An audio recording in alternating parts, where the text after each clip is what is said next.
does dim emosiynau yn ormodol, ond ti yn edrych yn hynod siomedig mas ar ôl y chwifan ola. Be di'r emosiynau?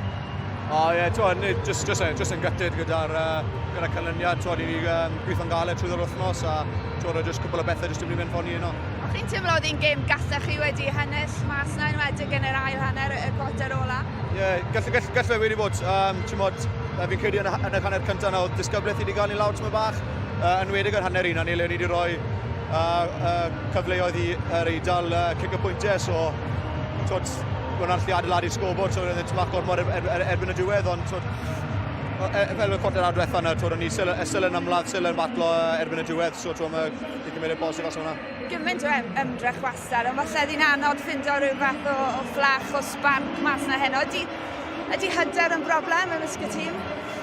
Na, ni'n hyderus fel grŵp, ni'n gweithio'n ganol wythnos, a fel ni'n gweud, ni wedi cael wythnos dda, mae jyst gofod cael ymlaen adeiladu, a jyst cael manage o'r gêm yn yr ardaloedd iawn hwnna. Jack, welwn ni di nôl yng Nghaerdydd ym Mhenllefnos, diolch yn fawr. Diolch yn fawr.